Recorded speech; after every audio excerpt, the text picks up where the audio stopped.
What do you make of the demographics here? I mean, Trump got 1 out of every 3 voters of color. No.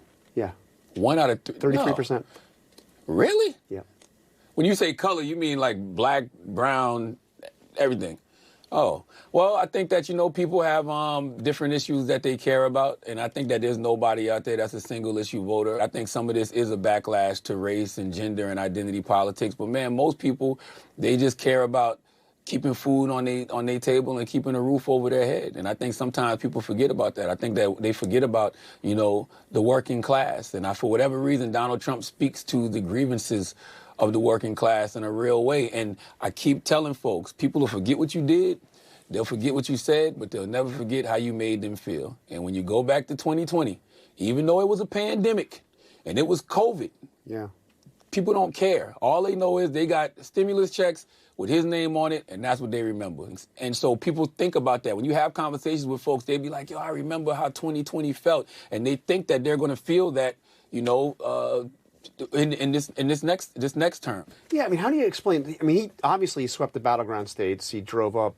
turnout around the country in Republican areas, but he did much better than he had done before in places like Chicago, Brooklyn, Queens. After careful consideration throughout this whole election, I've decided to opt out. Decided to exercise my white woman right and opt out. I am not going to any longer have a voice. I don't need to speak. All I need to do is eat. I'm exercising my right to not show up, not speak out, because you know what? Why do I have to? Why do I have to? Bitch, I'm exhausted. I'm tired. I don't care anymore. I'm from a level of being despondent and disheartened to just outright rage. It's just like outright disgust. This is the course we want to go. Totally fine. But don't ding my buzzer. When the hurricane comes, when the flood comes, whatever happens. Hey girl, stew in it.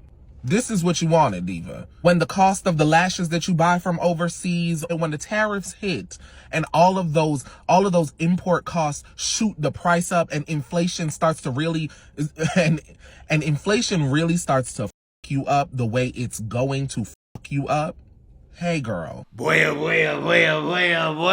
We got to talk about the Democrat Party minority coalition, the Victimhood coalition, falling apart following Kamala Harris losing to Trump, okay? Because you have the so-called minority coalition, the so-called people of color that are upset. They're upset with their other fellow people of color who decided to vote for Trump, okay? Trump has made the largest gains that we've ever seen a Republican make post-civil rights in an election with so-called minorities, because it turns out that what minorities care about the most, at least the ones that are actually working, okay, the reasonable ones, they actually care about illegal immigration, they care about the economy, okay, they care about our standing on the world stage, they care about crime, they care about the actual real core issue. They don't care about the far left Looney Tunes woke virtue signaling that the left essentially ran on, right? I mean, that was Kamala Harris's whole campaign, okay? Their policies were terrible, and Kamala Harris, as a so-called black woman, was the biggest woke virtue signal of all time, right? That is what she represented. And that is why a whole lot of liberal black women supported Kamala Harris, because they saw Kamala Harris as a representation of themselves, okay? Although I think that that's kind of weird, considering how it is questionable whether or not Kamala is actually black, okay? But hey, you have a whole lot of black people in this country that did drink that Kool-Aid that Kamala Harris is soul sister number 1, okay? And these soul sisters are upset with the other so-called minorities for abandoning Kamala Harris, right? They're really upset. I mean, we've covered the videos in which you have some of these people calling for the Latinos to be mass deported because Latinos, particularly Latino men, decided to vote for Trump, right? A lot of them voted for Trump, so they're upset and they're mad, okay? And these liberal black women are basically saying, well, listen, since you guys did not support our cause, their cause being Kamala Harris, okay, the black woman, okay, who was running for president, since you didn't support a black woman running for president, therefore we are opting out. We're opting out of all of the far left social movements that we are always asked to support and to get behind. We're not going to do it anymore because of the fact that you people did not support Kamala Harris for president. Take a look. Something I've really been sitting with as I look at the exit data is the way in which Black people are always asked to step up for every other people group. Like, in this election, 86% of Black people voted for Kamala Harris, right? I can think back to 2020 when the Black Lives Matter movement was in full swing and we were being labeled as terrorists and thugs. They were lying on us and saying we were inciting violence. They were lying on us and saying that we were burning down cities. And we had to defend ourselves. No demographic was by and large, as a majority, coming to defend us. We had to talk about what Black Lives Matter meant while white people got to put BLM in their bio. When there was Asian discrimination happening as a result of COVID-19, people were coming in my comment section and be like, why aren't you talking about the discrimination against Asian folks? And I'm like, Black folks have to talk about Black Lives Matter. No one's talking about it for us. Why are not Asian creators talking about the discrimination that's happening against them? Why is that sitting at Black folks? But because we have to be the face of every single struggle. And so then we get to this particular election and the atrocities that are happening over in Palestine, and Black people were tasked with saying, we cannot vote for the Black candidate because of this. And then you had people turn around going, if you vote for that Black woman, then you are complicit, you are all these different things. And now I'm just sitting here being like, why was that on us? It is frustrating that saving Gaza was on the backs of Black folks. Saving democracy was on the backs of Black folks. Speaking out against Asian hate was on the backs of Black folks. Our own liberation is on our backs as well. So I've seen a lot of Black women say, take your rest. Black women anti-villainy is one of the best things to come from these election results. No more POC solidarity. It's about us and Black women only, thank you. If the building is burning down, get someone else to put out the fire. We are not your collective help, your advocates. We are not doing that. We advocate for us and for us only, because you have proven that you will not help us, so we will help ourselves.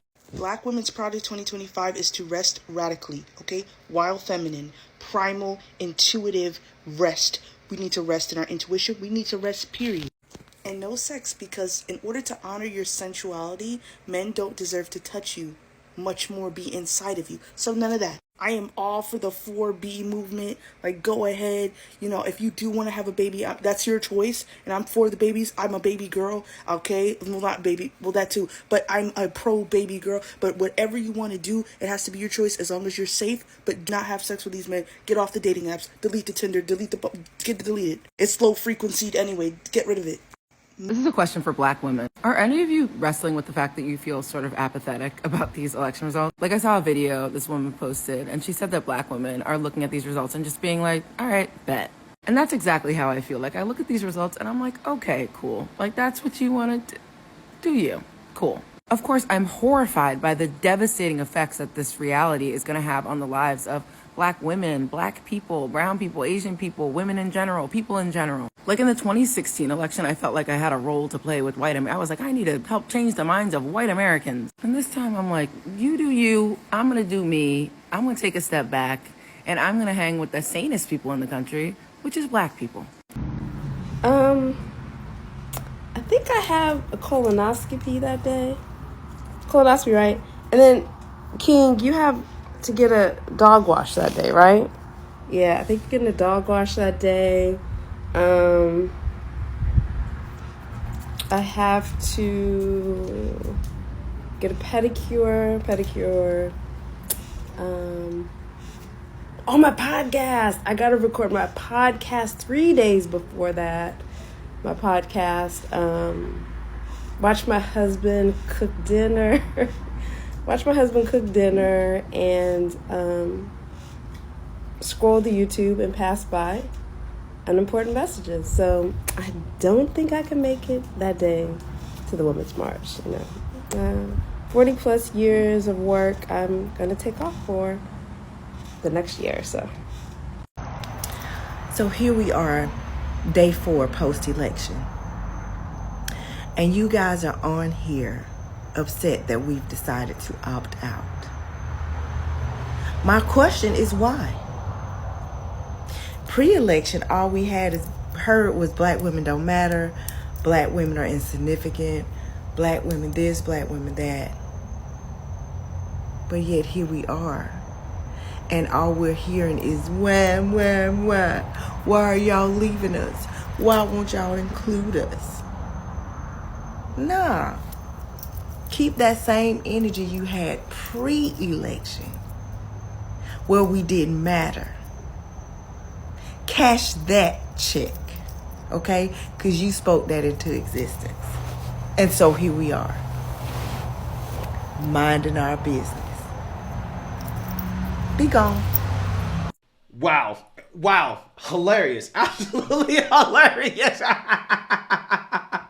For so many different reasons, okay? The number one reason is these individuals being so entitled, thinking so highly of themselves that they really think that they matter, right? Clearly, this election showed that you don't matter, okay? That you have no real influence on anything at all whatsoever, okay? And let's be real, okay? No, you actually really are insignificant, right? You're insignificant. It's just hilarious that these people really drunk that Kool-Aid from the Democrat Party that told them after the 2020 election that you guys are the ones that saved the world. You saved democracy. You saved the country from Orange Man, right? This is what the Democrat Party told these people, right? And clearly, they're drowning in that Kool-Aid, okay? To the point now where they're upset. They feel butthurt, okay? They feel betrayed because the Democrat Party, the left as a whole, did not support Kamala Harris enough, right? In fact, a lot of these individuals that are supposed to be a part of the minority coalition decided to support Trump instead of a black woman, right? Which, again, is hilarious to think about, okay? What's more hilarious to think about is the fact that these people are saying, all right, since we were betrayed, okay, we are now going to opt out. And what they mean by opt out, they mean like just straight up opt out of everything, right? Including having sex with men, apparently. Okay, they're opting out of all of the woke movements, like, for example, the whole Gaza stuff. They're opting out of the women's rights stuff, maybe the LGBTQ stuff as well, too, the trans stuff. They're opting out of all of the far left social movements that are all supposed to be on the same team in protest of the fact that these individuals did not show up for black women when black women said, hey, we want Kamala to be president, right? And when I started to really think about this, right, at first my reaction was like, you know what, this isn't even worth really talking about because nobody cares, right? Nobody gives a damn.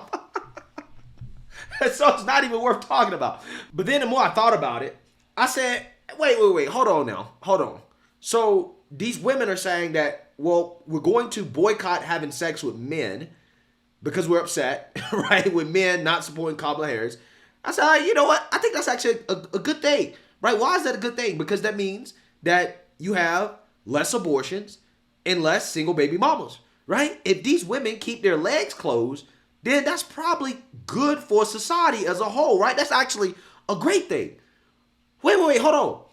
These women are not going to show up to these so-called women's rights marches and protests, right? They're not going to be out here marching and protesting in the street anymore.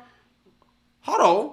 That's actually a good thing, right? They're not going to be showing up to the trans LGBTQ marches and stuff like that. Hold on. That's actually a great thing as well, too. They're going to stop talking about politics altogether. They're going to check out of politics. They're not going to make their voices heard. They're going to be silent. Oh, wow. That's actually a great thing, too. I'm like, whoa, hold on. This is actually amazing, okay? This is the best news ever, okay? All of these little black women are going to be silent. They're not going to speak anymore. They're not going to participate in the political process. This is great, right? This is amazing. I 100% support this. I 100% support the opt-out movement. Yes, opt out. You're right. You were betrayed, okay? The pro-Gaza people did not show up for you. The Asians that asked you to support them during their time of need, during the pandemic, they didn't show up for you.